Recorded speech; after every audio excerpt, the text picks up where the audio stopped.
What's up, Narco Gang? Welcome back to the channel. If y'all not subscribed, you already know what to do. Hit that like button, hit that subscribe button, hit that bell to be notified for everything that we drop. Today's video is about what really happened to Kobe Bryant's helicopter. Gang. Now, this has been a question and like a theory of mine I had. I'm big on conspiracies. I ain't gonna cap. I'm a conspiracy theorist. Slightly. I used to be heavy, not so much, not so much recently. But this is one of them that I had questions for, like how just randomly and how, out of nowhere, this nigga flight got, what I'm saying, was the chosen one type shit. So I don't know. But let's get into this content. Gang, y'all hit that like button, hit that subscribe button, hit that bell, and y'all, let's get into it. The helicopter's engines roared as it tried to pass through the wall of gray clouds. Inside, the pilot gripped the controls, straining to see anything through the window. He was flying blind. There was only one thing for it. He had to climb. Suddenly, a hillside appeared out of the mist. The helicopter slammed into it, erupting in a fireball and killing all on board, including an NBA legend. On today's episode of the Infographic Show, we'll uncover what really happened to Kobe Bryant's helicopter on that fateful day. Kobe Bryant woke early on the morning of Sunday, the 26th of January, 2020. While he was a devout Catholic who would normally go to church every Sunday, today was different. He and his daughter Gianna had to be at the John Wayne Airport to catch a 9 a.m. helicopter flight. He didn't have time to attend Mass that morning, but he did have time to pray. As the local priest prepared for the 7 a.m. Mass, he ran into Kobe, who had a small amount of holy water on his forehead. After exchanging a few words, Kobe headed home to pick up Gianna and then on to John Wayne Airport. The reason for their flight that day was because of a basketball tournament at the Mamba Sports Academy owned by Bryant. The tournament was a 2-day-long event, and Gianna's team, the Mamba Ballers, were due to headline the day's games. Thousand Oaks was roughly an 80-mile drive from Kobe's in Newport Beach. The route went through some of the most congested roads in the country and took at least 2 hours to complete. The helicopter ride would take roughly 30 to 40 minutes and avoid any lengthy tailbacks. And on today's trip, there would be more than just the Bryants on board. As they arrived at the airport, 2 of Gianna's teammates were already waiting, Alyssa Altobelli and Peyton Chester, along with their parents, John and Carrie Altobelli and Sarah Chester. Also among the group was Christina Mauser, an assistant coach for the Mamba Ballers. As the families chatted, on the tarmac, the helicopter was being prepped for takeoff. Piloted by Ara Zobayan, the helicopter was a 1991 Sikorsky S-76B owned by Island Express, a charter company that's offered rides throughout Orange County and the surrounding areas. At 9:06 a.m., after Zobayan had completed his pre-flight checklists, the party were given the clearance for takeoff. Due to poor weather conditions, Zobayan couldn't take his normal route, which was like a straight shot over the Hollywood Hills to Thousand Oaks.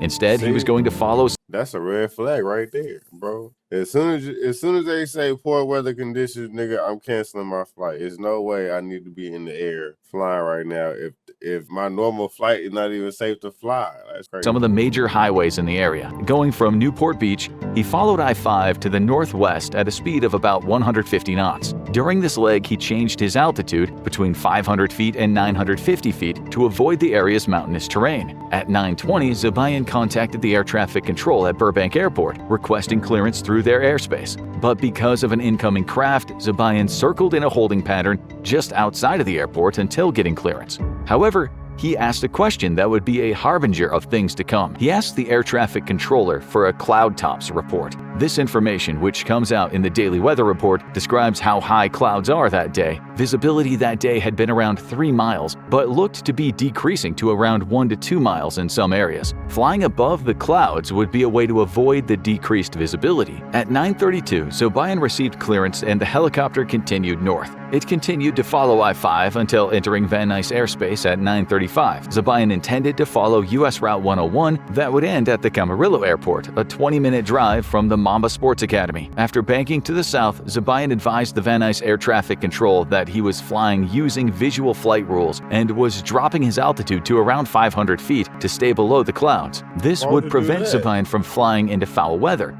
which would severely reduce his visibility. By going low, he avoided flying solely by instrument flight rules, where a pilot relies on Why would you do that? You just said that flying above the clouds will give you better visibility. Why would you go that? Their aircraft is telling them versus what they can see out the window. This was not authorized by either the FAA or Island Express. However, the conditions were getting worse by the minute. A camera caught a glimpse of the helicopter as it flew over US 101 and into a giant wall of clouds. It was the last image captured before the disaster. Zabayan radioed air traffic control that he was going to start his climb to get above the cloud layers. Zabayan pulled back on the You should have been did that shit. You should never went way the fuck down there in the first place. Bro, I'm starting to think it was this controls, beginning an aggressive rate of ascent. The helicopter went from 470 feet above the ground to 1,600 feet in just over 30 seconds. Suddenly and without warning, the helicopter began increasing speed and banking hard to the left away from the highway. Noticing something was wrong, air traffic control radioed Zabayan, asking what his intentions were. Zabayan responded that he was climbing to 4,000 feet, but the helicopter was descending rapidly. As the helicopter hurtled toward the ground, a mountain biker watched in horror. He screamed at the pilot to pull up. His cries were drowned out by the screech of the engines. Seconds later, the hillside erupted. How the hell they know that nigga said pull up? In a huge fireball.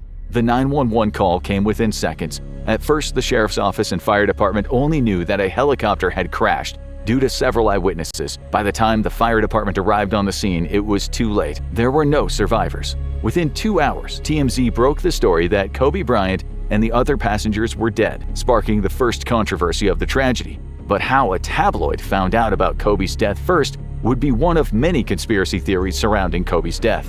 One of the prevailing theories is that someone must have sabotaged the helicopter. Zabayan was an experienced pilot with nearly 9,000 hours of flight time, including 2,000 hours in that particular helicopter. Added to that, Island Express had no reported accidents, so there was nothing on the surface that led investigators to believe there was something nefarious about the flight, but they would only truly know by examining the wreckage. The investigators spent several days collecting all the pieces of the wreckage from the Calabasas hillside, and what they found was surprising. The first thing that was ruled out was the possibility of the helicopter running out of fuel. This was due to the huge fireball and extensive thermal damage across the crash site. Next, the investigators looked at possible damage to the rotors or engines. However, they found nothing that would suggest rotor damage or engine failure. But what if the issue wasn't the helicopter and something happened to the people on board? After recovering the bodies, which resulted in another scandal for the LA County Sheriff's Office, when they took and shared photos of the victims' remains, the police brought them to the coroner's office for a full autopsy. In all 9 of the deceased, the medical examiner ruled that blunt force trauma from the crash caused their deaths. Additionally, the coroner also tested the pilot's remains for any signs of drugs or alcohol, which came back negative. Suspicion then turned to the pilot.